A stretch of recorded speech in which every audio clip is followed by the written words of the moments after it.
आज का lecture operating system की सर्विसेज के बारे में है कि ऑपरेटिंग सिस्टम हमें कौन कौन सी सर्विसेज पढ़ाता है। तो आज हमने डिटेल कवर करनी है कुछ ऑपरेटिंग सिस्टम के सर्विसेज की। हमने ऑपरेटिंग सिस्टम के सर्विसेज को ब्रीफली डिफाइन करना है।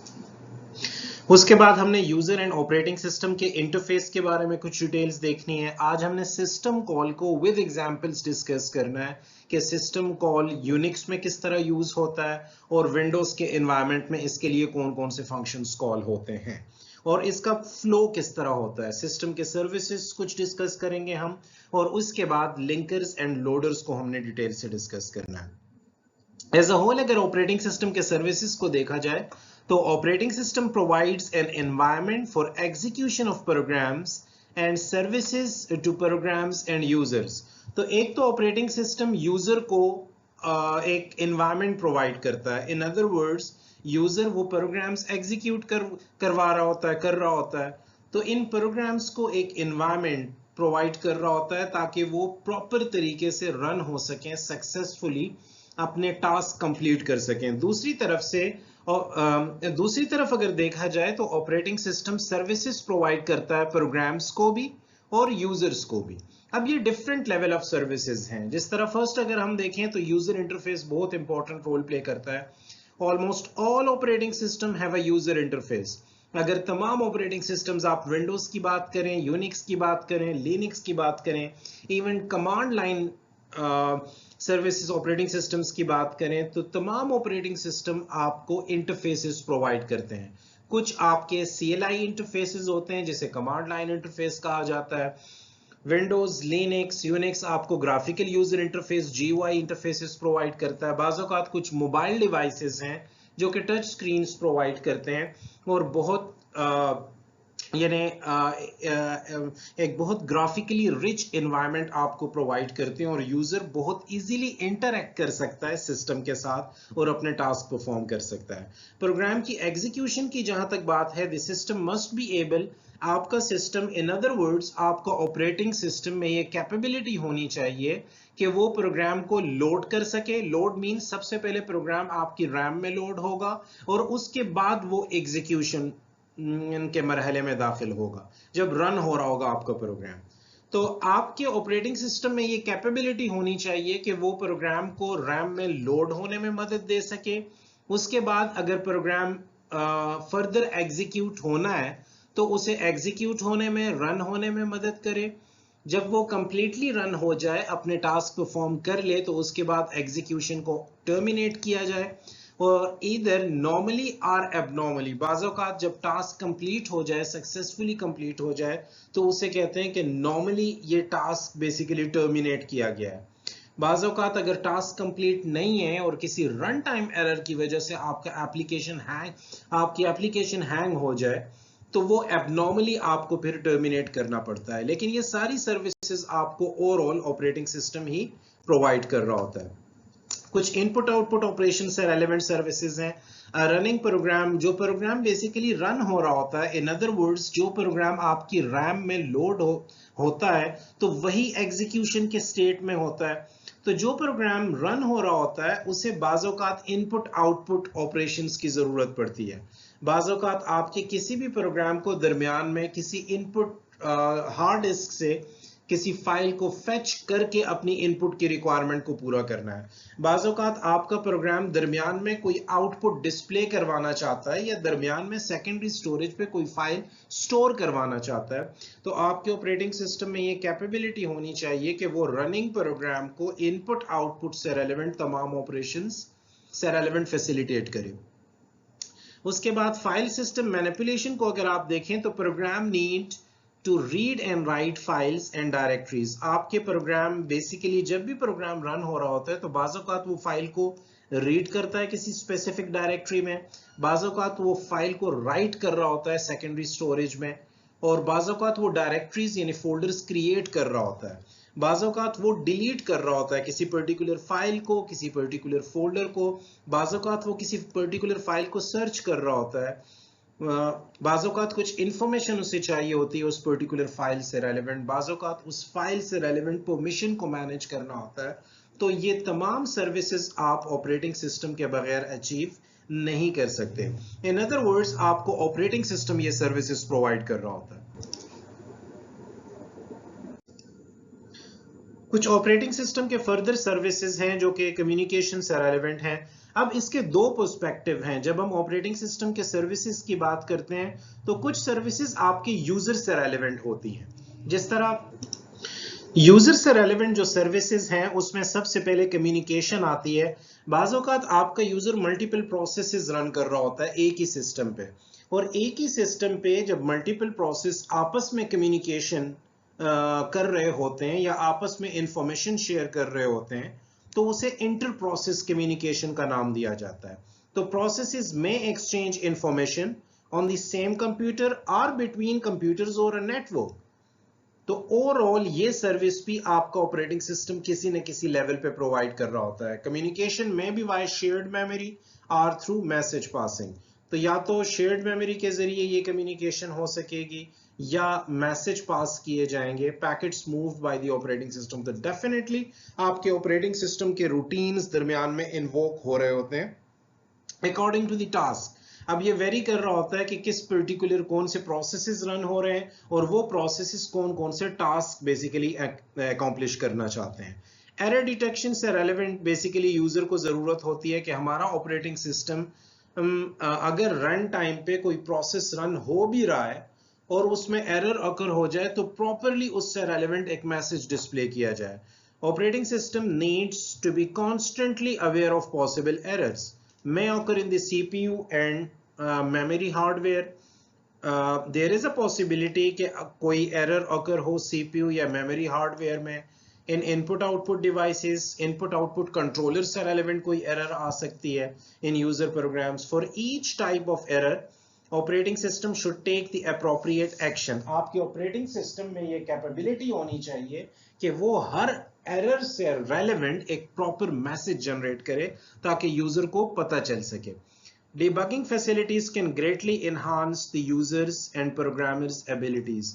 बाज़ औक़ात ऑपरेटिंग सिस्टम में ये कैपेबिलिटी होनी चाहिए कि वो डीबग भी कर सके, वो एरर को खुद से रिमूव भी कर सके किसी न किसी लेवल तक। इसके बाद अगर सर्विसेज का दूसरा पर्सपेक्टिव देखा जाए तो फर्स्ट पर्सपेक्टिव हमने देखा था कि सर्विसेज जो यूजर को चाहिए होती हैं। बाज़ औक़ात कुछ ऑपरेटिंग सिस्टम की फंक्शनैलिटीज या सर्विसेज रिसोर्स से रेलेवेंट होती हैं, रिसोर्स शेयरिंग से रेलेवेंट होती हैं। तो रिसोर्स एलोकेशन मीन आपके प्रोसेसेस को मेमोरी एलोकेट करना, आपके रैम का एलोकेट होना मल्टीपल प्रोसेसेस को जो रन हो रहे होते हैं। तो रिसोर्स एलोकेशन में व्हेन मल्टीपल यूजर्स और multiple jobs mean processes running concurrently, जब मल्टीपल एक से ज्यादा यूजर्स एक वक्त में मल्टीपल प्रोसेसेस एक ही वक्त में रन कर रहे होते हैं तो resources must be allocated to each of them. अब इन तमाम को रिसोर्सेज चाहिए। ये resources in terms of memory भी हो सकते हैं, ये resources in terms of input output devices भी हो सकते हैं, ये resources in terms of CPU cycles भी हो सकते हैं, ये resources in terms of file storage भी हो सकते हैं। तो ये तमाम रिसोर्स एलोकेशन यानी efficient resource allocation is the responsibility of operating system. Now logging is also one of the responsibility of operating system, one of the service that is provided by the operating system to keep track of which users use how much and what kinds of computer resources। जब आपका user basically multiple programs run कर रहा होता है या एक से ज्यादा यूजर्स ने अगर किसी सर्वर पे किसी पर्टिकुलर फाइल को या वेबसाइट को एक्सेस किया है तो आपके ऑपरेटिंग सिस्टम में ये कैपेबिलिटी होनी चाहिए कि वो एक लॉग मेंटेन करे ताकि ये पता चल सके कि किस यूजर ने कितनी शेयर्ड मेमोरी एलोकेट, किस यूजर को कितनी मेमोरी एलोकेट हुई है, कौन सा यूजर कितने प्रोसेसेस इस पर्टिकुलर मोमेंट पे रन कर रहा है। तो ये सारी सिचुएशन भी आपका ऑपरेटिंग सिस्टम हैंडल कर रहा होता है। प्रोटेक्शन एंड सिक्योरिटी से रेलेवेंट कुछ सर्विसेज हैं जो कि आपका ऑपरेटिंग सिस्टम प्रोवाइड कर रहा होता है। प्रोटेक्शन आपके प्रोसेसेस को भी चाहिए होता है, प्रोटेक्शन आपके सिस्टम लेवल पे भी हो रहा होता है। यानी protection involves ensuring that all access to the system resources is controlled. Let's suppose आपने 5 यूजर्स को, सिर्फ कुछ लेजिटिमेट यूजर्स हैं जो सिर्फ आपके सिस्टम को या नेटवर्क को एक्सेस कर सकें, तो होना ये चाहिए कि वही 5 यूजर्स ही एक्सेस कर सकें इन प्रोसेसेस को, इस सिस्टम को। इसके अलावा अगर कोई भी यूजर एक्सेस करे तो आपके ऑपरेटिंग सिस्टम में ये कैपेबिलिटी हो, आपके सिक्योरिटी सिस्टम में ये कैपेबिलिटी हो कि वो उसे ब्लॉक कर सके। Security of the system from outsiders require user authentication. User authentication is one of the procedure ताकि आप सिक्योरिटी प्रोवाइड करो। Extends to defending external input output devices from invalid access attempts.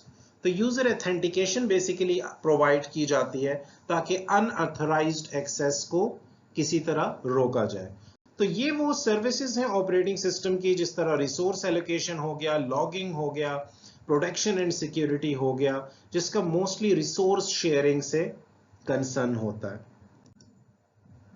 Overall अगर block diagram की सूरत में आप देखें कि operating system कौन कौन सी सर्विसेज प्रोवाइड कर रहा है, तो सर्विसेज बेसिकली यहां लाए कर रही हैं। प्रोग्राम एग्जीक्यूशन से रेलेवेंट, इनपुट आउटपुट ऑपरेशन से रेलेवेंट, फाइल मैनिपुलेशन सिस्टम से relevant, communication among different processes is एक ही सिस्टम के अंदर डिफरेंट प्रोसेसेस और मल्टीपल सिस्टम्स में जो प्रोसेसेस रन हो रहे हैं उनके दरमियान कम्युनिकेशन प्रोवाइड करना, आपके प्रोग्राम्स और यूजर्स को, आपके यूजर प्रोग्राम्स को रिसोर्सेज एलोकेट करना, उसकी proper accountability, log file maintain रखना और एरर डिटेक्शन से रेलेवेंट मुख्तलिफ मैसेजेस जनरेट करना, प्रोटेक्शन एंड सिक्योरिटी की सर्विसेज प्रोवाइड करना is basically the responsibility of your operating system. Now कुछ इंटरफेसेस देखते हैं, मुख्तलिफ several varieties available हैं इंटरफेसेस में। First of one is command line interface. आप सब ने डॉस प्रॉम्प्ट पे काम किया होगा। डॉस में जब आप काम करते हो तो आपको मुख्तलिफ टास्क परफॉर्म करने के लिए कमांड्स याद करने पड़ते हैं।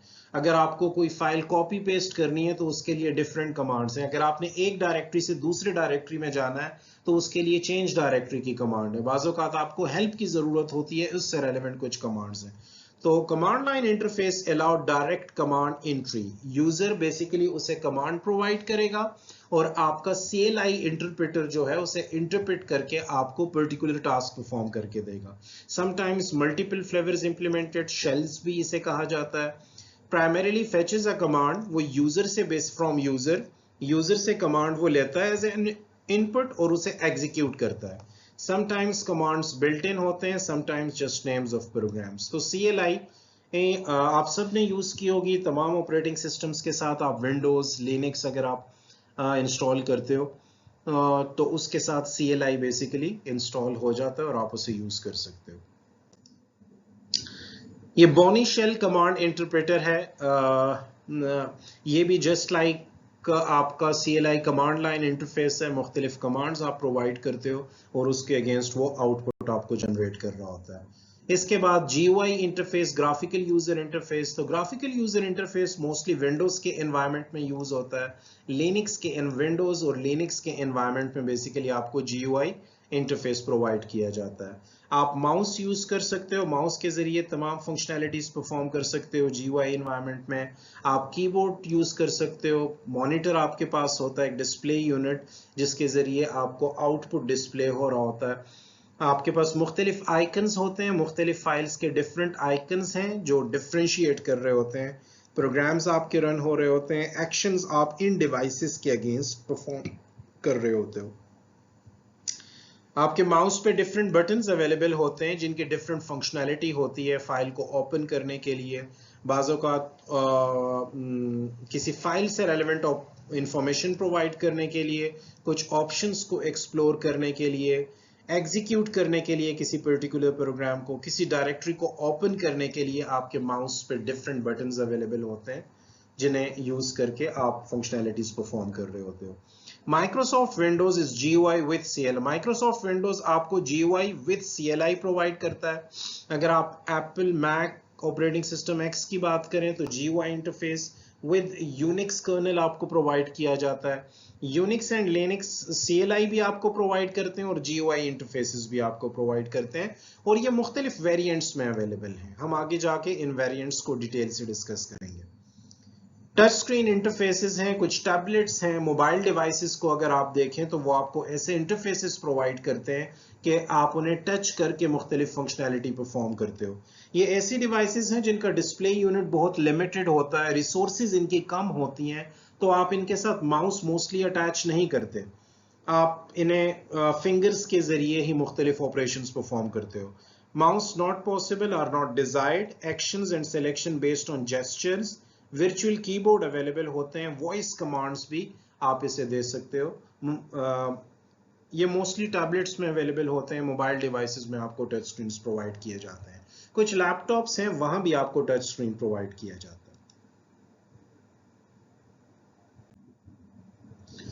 ये मैक ऑपरेटिंग सिस्टम का GUI इंटरफेस है, कुछ इस तरह का नजर आता है। जस्ट आपको कुछ इंफॉर्मेशन देने के लिए कि जो फेमिलियर होंगे मैक ऑपरेटिंग सिस्टम से तो उन्हें ये देख के अंदाजा हो गया होगा कि बेसिकली इस तरह की डायरेक्टरीज होती हैं, इस तरह प्रोसेसेस रन करते हो, कुछ पावर पॉइंट की प्रेजेंटेशंस आपको नजर आ रही हैं, डेस्कटॉप आपको बैकएंड पे नजर आ रहा है। तो ये मैक का एनवायरनमेंट है बेसिकली। सिस्टम कॉल्स बहुत इंपॉर्टेंट रोल प्ले करते हैं। बाज़ औक़ात कोई भी एब्रप्ट फंक्शनैलिटी आपको प्रोवाइड करनी पड़ जाती है, किसी प्रोग्राम को, किसी यूजर प्रोग्राम को आपको कोई फंक्शनैलिटी प्रोवाइड करनी पड़ जाती है, तो ऑपरेटिंग सिस्टम उसके लिए मुख्तलिफ सिस्टम कॉल्स को यूज करता है। System call is just like a function. अगर आप रिकॉल करें थोड़ा सा, तो सी लैंग्वेज में आप फंक्शंस यूज करते थे, तो फंक्शन का एक प्रोटोटाइप आप डिजाइन करते थे, फिर फंक्शन डेफिनेशन प्रोवाइड करते थे जहां उसका एग्जैक्ट कोड पड़ा होता था, और फंक्शन को फिर डिजायर्ड लोकेशन पे कॉल करते थे जहां आपको जरूरत होती थी। तो सिस्टम कॉल्स भी जस्ट लाइक फंक्शंस हैं। सिस्टम कॉल्स की डेफिनेशन आपकी कर्नल लेयर में पड़ी होती है। जब भी सिस्टम कॉल हमें जरूरत पड़ती है तो हम इसे कॉल करते हैं, और ये डिफरेंट फंक्शनैलिटी से रेलेवेंट कॉल होता है। टिपिकली ये सिस्टम कॉल्स C या C++ में लिखे जाते हैं। आप इन्हें एप्लीकेशन प्रोग्रामिंग इंटरफेसेस भी कह सकते हैं। APIs का नाम आपने सुना होगा। 3 मोस्ट कॉमन APIs जो यूज होती हैं, Win32 API फॉर विंडोज हैं, POSIX API for POSIX based systems हैं, and we have Java API for JVM, Java Virtual Machines है। सिस्टम कॉल को समझने के लिए एक स्निपेट सॉर्ट ऑफ आपको प्रोवाइड किया गया है कि system call sequence to copy the contents of one file to another file. Let's suppose हम किसी फाइल के कंटेंट्स को, किसी फाइल F1 के कंटेंट्स को कॉपी करके एक दूसरी फाइल F2 में लेके जा रहे हैं, और इसके लिए हमें सिस्टम कॉल को यूज करना है। तो सिस्टम कॉल की एग्जांपल ये आपको गिवन है। लेट्स सपोज ये आपकी सोर्स फाइल है जिसे हमने F1 कहा, और ये आपकी डेस्टिनेशन फाइल है, और हमने सिस्टम कॉल के जरिए F1 फाइल के कंटेंट्स को कॉपी करना है F2 फाइल में। नाउ सबसे पहले आपको, अब सिस्टम कॉल बेसिकली एग्जीक्यूट, जब आप कॉल करते हो फंक्शन को तो उस फंक्शन की डेफिनेशन एग्जीक्यूट होती है। तो सिस्टम कॉल बेसिकली एक सीक्वेंस में एग्जीक्यूट होता है। एक्वायर इनपुट फाइल नेम, सबसे पहले उसे इनपुट फाइल नेम चाहिए, इस केस में F1 है। Write prompt to screen, definitely आपको वो क्यूरी लिखनी है। एक्सेप्ट इनपुट, आपका सिस्टम कॉल उस पर्टिकुलर इनपुट को एक्सेप्ट करेगा। एक्वायर आउटपुट फाइल नेम, उसे आउटपुट डिजायर्ड फाइल चाहिए जहां उसने बेसिकली उन कंटेंट्स को जाके पेस्ट करना है, कॉपी करना है। Accept input, open the input file, if file doesn't exist abort कर दो, ट्रांसमिशन को, और क्रिएट करो आउटपुट फाइल को। इफ फाइल एग्जिस्ट अबॉर्ट, और लूप स्टार्ट कर दो, मीन के इनपुट फाइल के कंटेंट्स को रीड करने के लिए एक लूपिंग स्ट्रक्चर स्टार्ट हो रहा है। आप प्रॉपरली रीड करते हो इनपुट फाइल को और आउटपुट फाइल पे राइट कर देते हो until end of file occur होता है। तो जस्ट एक सिस्टम कॉल की एग्जांपल मैं देना चाहता था कि बेसिकली आपके जो यूजर लेयर है, वहां से वहां से कोई प्रोग्राम एग्जीक्यूट हो रहा होता है। आपने क्या किया कि F1 फाइल को ओपन किया एज अ यूजर, और F1 फाइल के कंटेंट्स को कॉपी करके आपने F2 में पेस्ट करना चाहा, तो आपके ऑपरेटिंग सिस्टम ने इससे रेलेवेंट सिस्टम कॉल जनरेट की, और वो सिस्टम कॉल बेसिकली इस सीक्वेंस में जनरेट होती है। और इस सिस्टम कॉल की डेफिनेशन कहां पड़ी हुई है? आपके कर्नल लेयर में पड़ी हुई है। तो होपफुली आपको इस एग्जाम्पल से थोड़ा बहुत समझ आ गया होगा। हम इसे थोड़ा बहुत और एलेबोरेट करते हैं आगे जाके। लेट्स सपोज जिस तरह मैंने कहा कि API is just like a function in C++। तो C++ में या जावा में जब आप फंक्शन डिजाइन करते थे, तो लेट्स सपोज यहाँ example read is a function name. ये कुछ पैरामीटर्स हैं जो इससे पास हो रहे हैं। एफडी पैरामीटर है, बफर के लिए आपने पैरामीटर रखा। आप किसी फाइल के कंटेंट को रीड करना चाहते हैं लेट्स सपोज, तो उसके लिए आपने रीड नाम से एक फंक्शन बनाया। तो FD basically the file descriptor to be read, ये वो फाइल है जो आप रीड करना चाहते हैं। ये वो बफर स्पेस है जो आपको चाहिए, और ये वो काउंट है बेसिकली। लेट्स सपोज आप कैरेक्टर्स के लिए या number of words in that particular file, उसके लिए आप काउंट मेंटेन करना चाह रहे हैं। तो ये वो पैरामीटर्स हैं जो कि इस पर्टिकुलर फंक्शन से पास हो रहे हैं। और ये वो रिटर्न टाइप है, रिटर्न वैल्यू है जो ये फंक्शन वैल्यू रिटर्न करेगा at the end of the day. The maximum number of bytes to be read into the buffer, यानी ये फंक्शन रिटर्न एक ऐसी वैल्यू करेगा कि ये buffer maximum number of bytes कितना रीड कर सकता है। तो ये वो maximum value in terms of bytes हमें रिटर्न करके देगा। तो this is an example of API. Let suppose read की एपीआई अगर हम कॉल करेंगे तो उसका इंटरनल स्ट्रक्चर कुछ इस तरह होगा। उसका नाम होगा, उससे पैरामीटर्स पास हो रहे होंगे, और उसकी रिटर्न टाइप कोई ना कोई होगी। थोड़ा सा और अगर हम एलेबोरेट करें, typically a number is associated with each system call. तो इस नंबर को हम डिस्कस करेंगे पिक्टोरियली, एक ब्लॉक डायग्राम की सूरत में मैं आपको बताऊंगा इस नंबर के बारे में।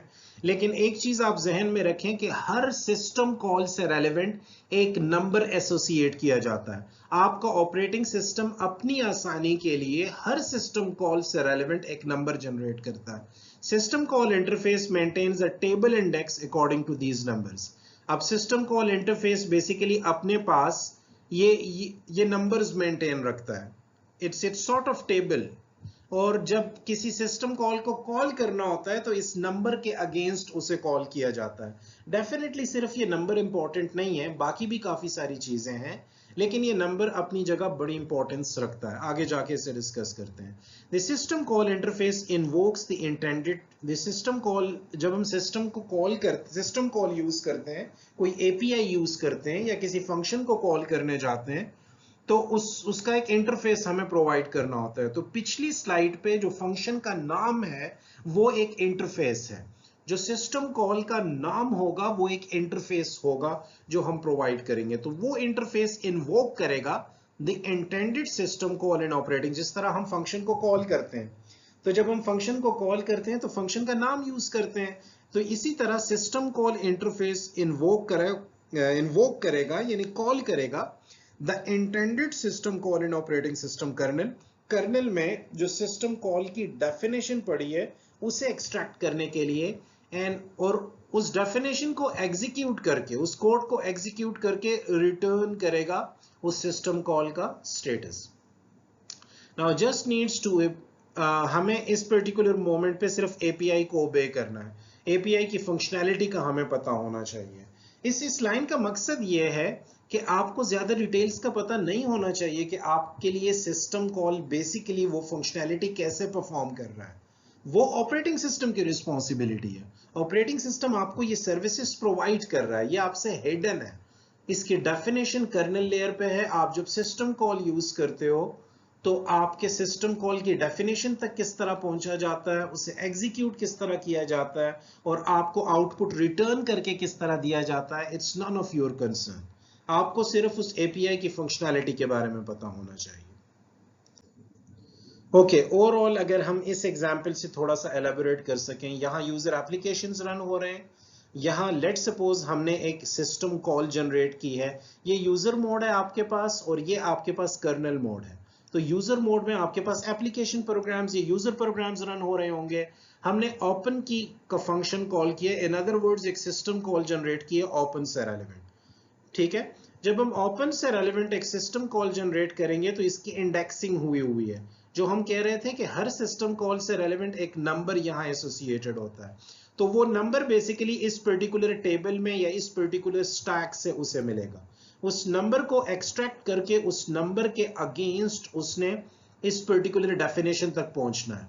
इन अदर वर्ड्स ये इंडेक्सिंग है, इन अदर वर्ड्स ये एड्रेसेस हैं कि आपके इस सिस्टम कॉल से रेलेवेंट डेफिनेशन कर्नेल लेयर में किस पर्टिकुलर लोकेशन पे पड़ी हुई है। आपके डेफिनेशन को एग्जीक्यूट किया जाएगा और जो भी आउटपुट जनरेट हो उसे रिटर्न किया जाएगा, पहले सिस्टम इंटरफेस को दिया जाएगा और इंटरफेस फर्दर फिर यूजर प्रोग्राम में उसे एवेल्युएट करेगा, जिस तरह पहुंचाएगा। So this is basically overall procedure of your API, या आप सिस्टम कॉल कह सकते हैं, या एपीआई और सिस्टम कॉल का रिलेशनशिप आप थोड़ा सा यहां एक्सप्लोर कर सकते हैं। अच्छा, अब जब हमने फंक्शंस डिस्कस किया, फंक्शंस और एपीआई या सिस्टम कॉल को मैंने एक ही जुमरे में रखा, तो मैंने इससे रेलेवेंट कुछ टर्मिनोलॉजीज यूज की हैं। मैं नेक्स्ट स्लाइड पे जाता हूं, तो नेक्स्ट स्लाइड पे पिक्टोरियली बेसिकली इस चीज को डिस्कस किया गया है। देखें, जब हम सिस्टम कॉल डिस्कस, कोई भी system call, let's suppose open से रेलेवेंट मैंने कोई फंक्शन कॉल किया, मैं इस फंक्शन को इस पर्टिकुलर मोमेंट पे क्या कह रहा हूं, सिस्टम कॉल। अब हमने डिस्कस किया था कि हर सिस्टम कॉल से रेलेवेंट एक number associate, operating system basically एक नंबर एसोसिएट किया हुआ है। वो नंबर बेसिकली इस सिस्टम कॉल से रेलेवेंट, लेट्स सपोज ये वो 13 नंबर है, वो इंडेक्स है जो हमें इस पर्टिकुलर स्टैक से मिलेगा। लेट्स सपोज इस पर्टिकुलर सिस्टम कॉल में 2 पैरामीटर्स पास हो रहे हैं, 1 और 2 पैरामीटर्स पास हो रहे हैं, ठीक है। तो इन पैरामीटर्स के addresses, x is basically parameter, ये पैरामीटर्स बेसिकली इस सिस्टम कॉल से अलग करके इस पर्टिकुलर स्टैक में रखे जाते हैं, और इन पैरामीटर के इंडेक्सेस अलग रजिस्टर्स को पास कर दिए जाते हैं। रजिस्टर्स को पास, दो चीजें हैं, आपने इससे कंफ्यूज नहीं होना। लेट्स सपोज ओपन हमारे पास कोई भी एपीआई है, ठीक है, हम ओपन करना चाहते हैं किसी पर्टिकुलर फाइल को। हम फाइल को ओपन इसलिए करना चाहते हैं कि हम उसके कंटेंट्स को रीड करना चाहते हैं और फर्दर उसके उस पर्टिकुलर फाइल के कंटेंट्स को कॉपी करके किसी दूसरी फाइल में पेस्ट करना चाहते हैं। तो सबसे पहले मैंने ओपन से रेलेवेंट एपीआई जनरेट की।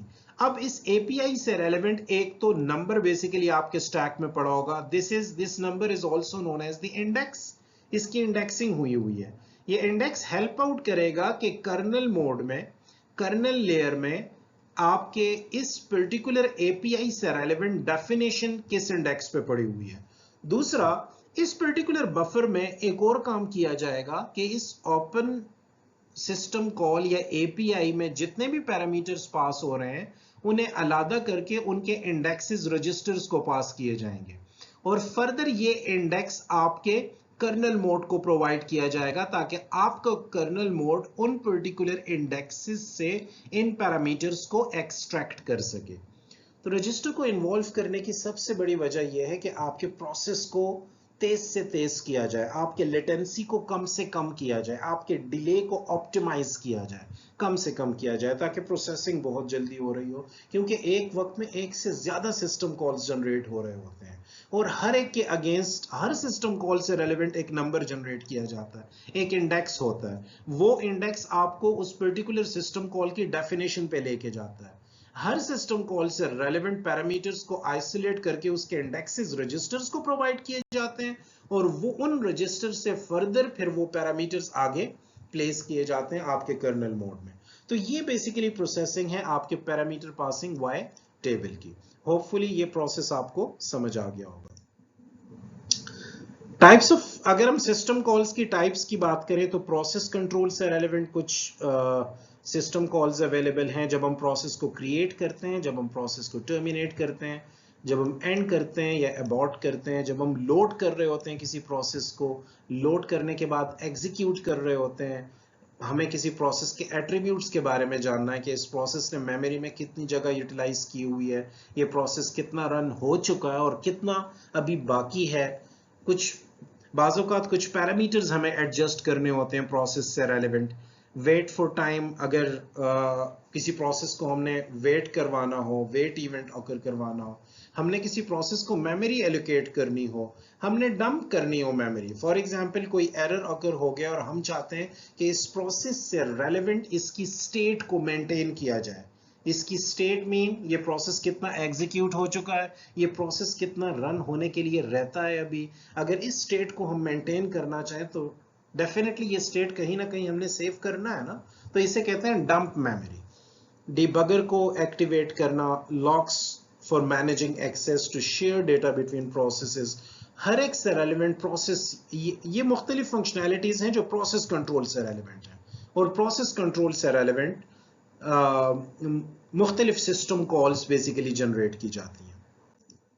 इसके बाद फाइल मैनेजमेंट से रेलिवेंट मुख्तलिफ सिस्टम कॉल्स हैं जो कि आप जनरेट करते हो। डिवाइस मैनेजमेंट से relevant input output operations perform करते वक्त आप सिस्टम कॉल्स जनरेट कर सकते हैं। इंफॉर्मेशन मेंटेनेंस आपको ज़रूरत पड़ती है, बाज़ औक़ात आपको सिस्टम का टाइम गेट करना है, डेट गेट करना है, तो उसके लिए आपको रन टाइम पे मुख्तलिफ रूटीन्स इन्वोक करने पड़ते हैं, मुख्तलिफ सिस्टम कॉल्स जनरेट करने होते हैं, आपको सिस्टम की डेट को सेट करना है, आप गेट करना चाहते हैं, ठीक है।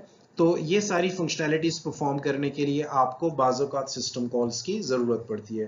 कम्युनिकेशन, प्रोसेसेस के दौरान कम्युनिकेशन प्रोवाइड करना, कम्युनिकेशन को एस्टैब्लिश करना, जब ऑलरेडी प्रोसेस कंप्लीट हो जाए, दो प्रोसेसेस आपस में कम्युनिकेट कर लें तो उसके बाद डिलीट करना, अबॉर्ट करना कम्युनिकेशन को, मैसेजेस सेंड करना प्रोसेसेस के दरमियान, अगर नेटवर्क पे बात हो रही हो, क्लाइंट सर्वर मॉडल की बात हो रही हो, तो एक सिस्टम से दूसरे सिस्टम तक मैसेजेस पहुंचाना, इसके लिए मुख्तलिफ सिस्टम कॉल्स आप जनरेट करते हो। शेयर्ड मेमोरी मॉडल में डेफिनेटली आपको बहुत सारे कंट्रोल मैसेजेस पास करने होते हैं, तो उसके लिए मुख्तलिफ सिस्टम कॉल्स हैं जो कि हम मुख्तलिफ मौके पे जनरेट कर रहे होते हैं। प्रोटेक्शन से रेलिवेंट कुछ सिस्टम कॉल्स हम यूज करते हैं, हम रिसोर्सेज की एक्सेस चाह रहे होते हैं, हम कुछ परमिशंस चाह रहे होते हैं, allow and deny user access, user को किसी पर्टिकुलर काम से रोकना, यूजर को अलाउ करना किसी पर्टिकुलर फंक्शनैलिटी के परफॉर्म करने के लिए, तो इसके लिए मुख्तलिफ सिस्टम कॉल्स हैं जो कि आपका ऑपरेटिंग सिस्टम आपके लिए बैकएंड पे जनरेट कर रहा होता है। इस पर्टिकुलर स्लाइड पे आपको विंडोज और यूनिक्स से रेलेवेंट मुख्तलिफ सिस्टम कॉल्स की एग्जाम्पल बताई गई हैं। जिस तरह प्रोसेस कंट्रोल की अगर बात की जाए तो प्रोसेस कंट्रोल में विंडोज के एनवायरनमेंट में प्रोसेस को क्रिएट करने के लिए क्रिएट प्रोसेस का सिस्टम कॉल जनरेट होता है, और ये यूनिक्स में fork basically system call generate किया जाता है। विंडोज के एनवायरनमेंट में जब हम प्रोसेस को एग्जिट करना चाहें तो एग्जिट प्रोसेस से रेलेवेंट सिस्टम कॉल जनरेट की जाती है, और यूनिक्स के एनवायरनमेंट में एग्जिट आपके पास सिस्टम कॉल है। तो ये काफी सारे सिस्टम कॉल्स हैं जो फाइल मैनेजमेंट से रेलेवेंट हैं, डिवाइस मैनेजमेंट से रेलेवेंट हैं, और इंफॉर्मेशन मेंटेनेंस से कम्युनिकेशन, प्रोटेक्शन, हम ऑलरेडी ये सारे कंटेंट्स पढ़ चुके हैं, और इस स्लाइड पे आपको ये मुख्तलिफ सिस्टम कॉल्स नजर आ रहे हैं। हम इनसे रेलेवेंट एग्जाम्पल्स देखेंगे कि ये बेसिकली एग्जीक्यूट किस तरह होते हैं, इनके ब्लॉक डायग्राम्स के जरिए इसे डिस्कस करेंगे। अगर आप सी प्रोग्राम का स्ट्रक्चर देखें तो आपके पास हेडर फाइल्स होते हैं। देखें हमने बार बार बात की कि एपीआईज की बात की, सिस्टम कॉल की बात की, और मैंने बार बार उसे कहा कि it's just like function in C language, C++ language. तो printf एक फंक्शन है, तो डेफिनेटली printf के बैक एंड पे कोड प्रोवाइड किया जाता है। printf एक बिल्ट इन फंक्शन है, तो इस printf फंक्शन के लिए सबसे पहले तो हम एक library file, header file provide करते हैं जो कि stdio.h है। अब ये printf जब यहाँ कॉल होता है तो इसके अगेंस्ट एक सिस्टम कॉल आपका एप्लीकेशन जनरेट करता है। वो सिस्टम कॉल जब जनरेट होता है तो डेफिनेटली इससे रेलेवेंट जो डेफिनेशन है वो आपके कर्नेल लेयर पे पड़ी हुई है, तो वो सिस्टम कॉल डायरेक्टली आपको कर्नेल लेयर पे ले आता है।